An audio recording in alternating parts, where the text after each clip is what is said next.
ಆದ್ರಿಂದ ಇದ್ರ ಮಧ್ಯೆ ಅಂಬೇಡ್ಕರ್ ಅವರು ಹೇಳ್ತಾರೆ, ರಾಜಕಾರಣಕ್ಕೆ ಬಂದ್ರೆ ಬರುವಾಗ ಜೀವನ ಮಾಡ್ಲಿಕ್ಕೋಸ್ಕರ ರಾಜಕಾರಣಕ್ಕೆ ಬರಬೇಡಿ, ರಾಜಕಾರಣಕ್ಕೆ ಬಂದ್ರೆ ಬಡವರ ದೀನ ದಲಿತರ ಜೀವನವನ್ನ ಬದಲಾವಣೆ ಮಾಡ್ಲಿಕ್ಕೋಸ್ಕರ ರಾಜಕಾರಣಕ್ಕೆ ಬನ್ನಿ ಅಂತ ಹೇಳಿ ಬಾಬಾ ಸಾಹೇಬ್ ಭೀಮ್ರಾವ್ ಅಂಬೇಡ್ಕರ್ ಅವರು ಹೇಳ್ತಾರೆ.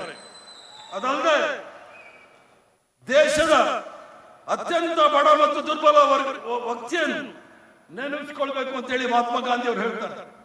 ಯಾಕಂದ್ರೆ ಈಗ ನರೇಂದ್ರ ಮೋದಿ, ಅಮಿತ್ ಶಾ, ಭಾರತೀಯ ಜನತಾ ಪಾರ್ಟಿ ಅವರು ನೆನೆಸಿಕೊಳ್ಳದೆ ಅದಾನಿ ಅಂಬಾನಿ ಬಡವರನ್ನ ಯಾರು ಸಹ ನೆನೆಸಿಕೊಳ್ತಾ ಇಲ್ಲ.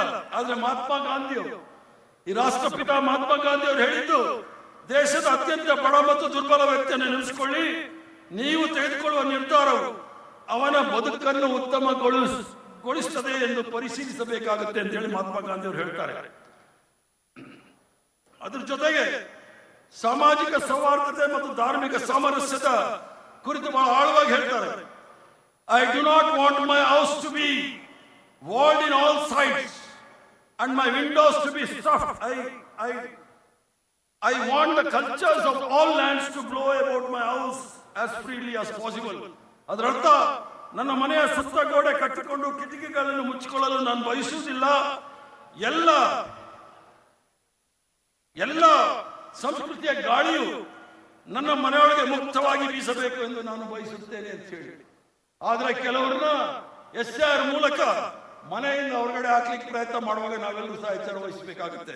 ಅವ್ರು ಯಾರು ಸಹ ಅಲ್ಲ, ನಮ್ಮ ಸಹೋದರ ಸಹೋದರಿಯರೇ ಅವರೆಲ್ಲರೂ ಸಹ. ಅದ್ರ ಜೊತೆಗೆ ಸರ್ವೋದಯ ಸಂದೇಶವನ್ನು ಕೊಡ್ತಾರೆ. The best way to find yourself is to lose yourself in the service of others ಅಂತ ಹೇಳಿ. ಅಂದ್ರೆ ನಿಮ್ಮನ್ನು ನೀವು ಕಂಡುಕೊಳ್ಳುವ ಅತ್ಯುತ್ತಮ ಮಾರ್ಗವೆಂದರೆ ಇತರರ ಸೇವೆಯನ್ನು ನಿಮ್ಮನ್ನು ನೀವು ಅರ್ಪಿಸಿಕೊಳ್ತಕ್ಕಂಥದ್ದು. ಇದು ಕಾಂಗ್ರೆಸ್ ಪಕ್ಷದ ಸಿದ್ಧಾಂತ ಅನ್ನೋದನ್ನ ನಮ್ಮ ಖರ್ಗೆ ಸಾಹೇಬರು ಹೇಳಿದ್ರು.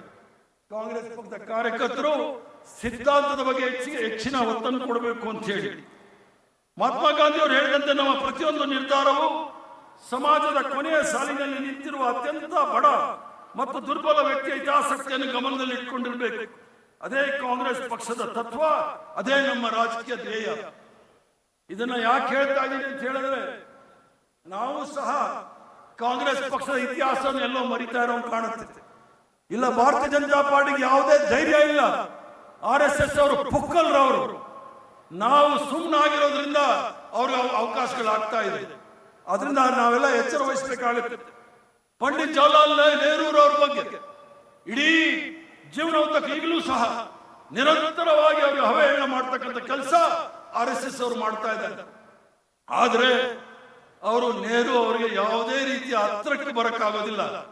RSS ಅವರಲ್ಲಿ ಭಾರತೀಯ ಜನತಾ ಪಾರ್ಟಿಯಲ್ಲಿ ಯಾವುದೇ ದೊಡ್ಡ ನಾಯಕ ಅಂತ ಅನಿಸ್ಕೊಂಡವನು ಕೂಡ ಪಂಡಿತ್ ಜವಾಹರ್ಲಾಲ್ ನೆಹರು ಅವರ ಹತ್ರ ಬರಕ್ಕಾಗೋದಿಲ್ಲ.